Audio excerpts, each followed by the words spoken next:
जय जगन्नाथ सांग माने मु आपण मानकर प्रिय डाक सेवक दिव्य आजिर आउ एक नुआ भिडियो रे आपण मानकु स्वागत जणाउछि।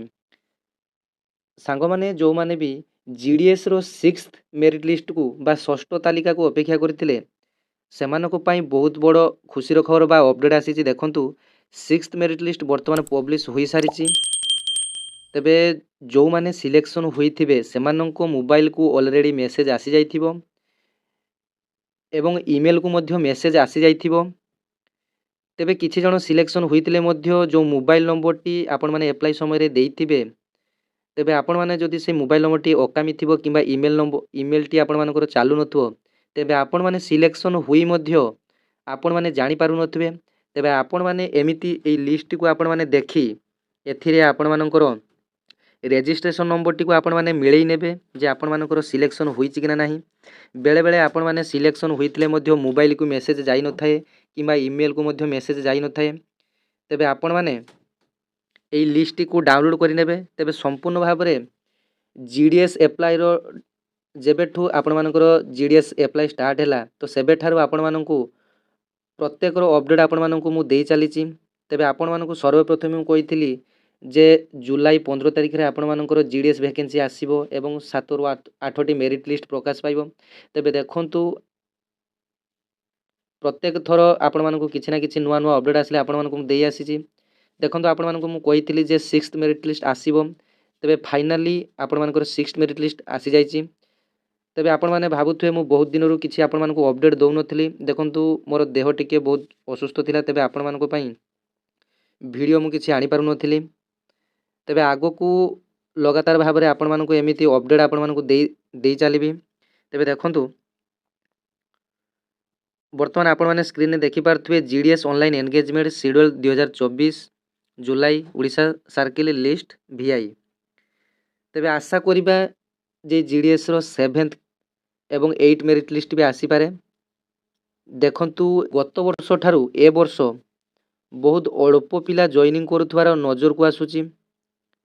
देखंतु मु आपण मानकू गुडे एग्जांपल माध्यम रे बुझेबी। आमर ऑफिस रे वर्तमान जेहेतु मु गुटे एश्वर पेकरमैन आमर ऑफिस अंडर रे 8 टी बीओ अछंती। 8 टी बीओ रे आमर 5 टी सॉरी 6 टी वैकेंसी आस्तिला। तेबे सेथिरु मात्र 3 टी वैकेंसी माने षष्ठ मेरिट सुधा 3 टी वैकेंसी मात्र फिलअप होईची आउ 3 टी वैकेंसी फिलअप होई नाही। तेबे जानिबा को मिलिथिला जे पिला माने आपण मानकर डॉक्यूमेंट वेरिफिकेशन परे आपण मानकर जॉइनिंग करिया पई मध्ये बहुत जण आसु नाहंती। तेबे आपण मानको पई खुशी रो खबर जो मानकर इच्छा नाही से माने न आसंतु। जो माने चाकरी करिया पई इच्छुक अछंती से माने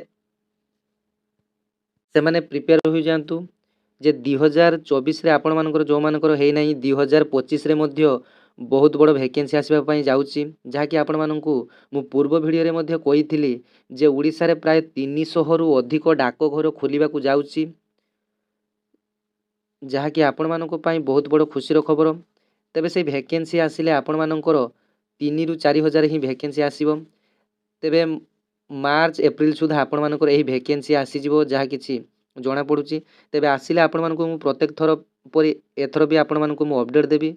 तेबे मोर देह असुस्थ थिबारु मु आपण मानको किछि दिन धरि अपडेट देई पारु नथिली। आपण माने भाबुथबे जे भाई कुआडे माने अंतर ध्यान होइले जेमिति। तेबे देखंतु षष्ठ मेरिट लिस्ट सुधा मध्य देखंतु परसेंटेज रे सेमिति किछि आखि दृश्य परिवर्तन होई नाही। देखंतु सेही आपण मानकर तेबे आपण मानकर जो यूआर कटबुटी आपण मानकर रहुतला 92 91 तेबे कोरापुट जो ढेंकानाल किबा हमर आपण मानकर जते सब केबीके एरिया अछि सेटारे 88 89 रु आपण मानकर यूआर रो सिलेक्शन टी रहउची। जेहेतु यूआर रे आपण मानकर बहुत पिला रहउचंती तेबे यूआर मानको पई बहुत बड़ चाकरी समस्या टी रहउची। तेबे यूआर भाई भौणी माने जो माने भी अप्लाई करूचंती जो माने 85 रु आपण मानकर 92 मध्ये रे रखुचंती से माने समस्त केबीके एरिया रे प्राय तो पकाउचंती। तेबे देखंतु मोस्टली जो माने 88 89 इत्यादि रखिचंती विशेष करी कोरापुट कंधमाल ढेंकानाल एसबू एरिया पकईचंती तेबे एसबू एरिया मध्य से पाउचंती देखंतु 89 रखी मध्य पाउचंती देखंतु जो माने ईडब्ल्यूएस सर्टिफिकेट काढी अप्लाई करूचंती देखंतु ईडब्ल्यूएस सर्टिफिकेट समस्तंकर बाहरिबो नाही देखंतु एससी एसटी मानको तो केबे काढी परिबे नाही से तेबे जो माने स्टेट रे जो एससी बीसी पिला रहिले एवं जो माने जनरल पिला जेमती ब्राह्मण करण एमाने सब रहिले सेमाने ईडब्ल्यूएस काढी परिबे ईडब्ल्यूएस सर्टिफिकेट रे आपण मानकर देखंतु केते अल्प परसेंटेज रु जाउची आपण माने देखि परथुए 86 रु 88 86 85 रु मध्य आपण मानकर ईडब्ल्यूएस रे जाउची तेबे आपण माने निज मोबाइल रे केमिति एही जीडीएस रो मेरिट लिस्ट को डाउनलोड करिवे आपण मानको मु प्रत्येक थर मेरिट लिस्ट आसिले केमिति निजर मेरिट लिस्ट को डाउनलोड करिवे ताहा आपण मानको मु बतई दिए देखंतु आपण माने जीडीएस ऑनलाइन लेखि गूगल किबा क्रोम रे सर्च कर नेबे देखंतु यार ऑफिशियल वेबसाइट आपण मानकर आसीगला इंडिया पोस्ट जीडीएस ऑनलाइन लेखा जायछि तेबे आपण माने सेटारे क्लिक कर नेबे देखंतु आपण माने जतबे क्लिक कले यार ऑफिशियल वेबसाइट बा पेज टी आपण मानकर ओपन होला तळकु तळ आपण माने स्क्रॉल करिवे देखंतु लेफ्ट साइड रे आपण मानकर एटी गुटे जीडीएस ऑनलाइन एंगेजमेंट तापर एठी गुटे रेड कलर रे देखंतु नाली कलर रे चक्र भली आपण मानकर घुरुची तेबे आपण माने सेठी आपण माने क्लिक कर नेबे देखंतु एठारे आपण मानकर समस्त स्टेट रो सर्किल गुडा को आपण मानकर आसी जिवो तेबे आपण मानको ओडिसा चूज करिया पई पड़िबो देखंतु आपण माने जेतळ ओडिसा रे क्लिक करले देखंतु सप्लीमेंटरी लिस्ट वीआई आपण मानकर एठारे अछि षष्ठ मेरिट लिस्ट आज प्रकाश पाइछि देखंतु एठारे 6th मेरिट लिस्ट आपण मानकर आसी गला जेहेतु मु पीडीएफ टी डाउनलोड करिछि तेबे डाउनलोड अगेन रे मु क्लिक करली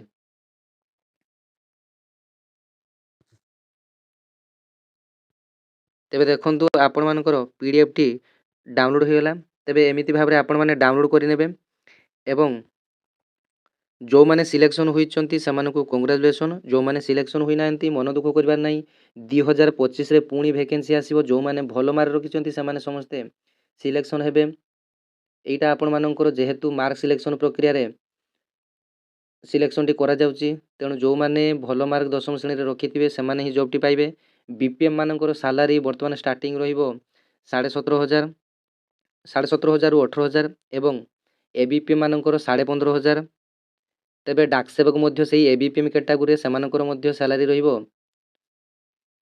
15,500 तेबे बीपीएम रो काम आपण माने जानिथिबे बीपीएम रो काम रहिछि आपण माने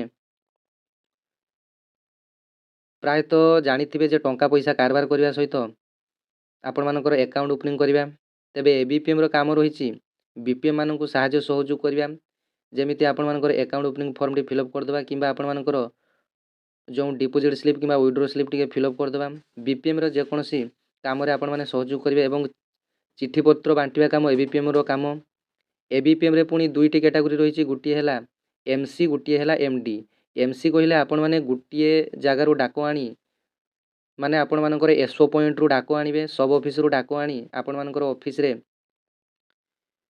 जो बीओ ऑफिस के आपण माने डाको आनिबे सेटा आपण मानकर एमसी ड्यूटी एमडी ड्यूटी कहिले आपण मानकर मेल डिलीवरी काम करिवे आपण माने अर्थात चिट्ठी बांटिवा काम करिवे तेबे बहुत जगह रे एमसी विथ एमडी अर्थात गुटिए अर्थात आपण माने गुटिए जगह रे दुईटी काम करिया पई मध्य बाध्य जेहेतु आपण मानकर पोस्ट टी मध्य सेही भली थाए MC with MD Conti Conti थाए आपण माने भाबुथुए जे केवल आपण माने एबीपीएम पाइले जे कोनसी गुटिए काम करियो ताहा नुहे आपण माने एमसी विथ एमडी भी कोंटी कोंटी आपण माने एसोरु डाको आनिबे सेटा आपण मानकर एमसी काम रहिला तेबे आपण माने डाको मध्य बांटिबे आपण मानकर जोंठी जो बिओ रे हेइथिबो सेही बिओ अंडा रे जो 7-8 टी गां थिबो तेबे आपण माने जो चिट्ठी बांटिबे तेबे आपण मानकर एमडी काम एटा तेबे बीपीएम काम तो आपण मानकु कहि देली तेबे डाक सेवक जो माने से माने केवल एसओ पॉइंट रे से माने काम करिवे एसओ रे जो माने डाक सेवक भाव रे पांती सेठारे जणे थांती पेकरमैन जणे थांती एमडी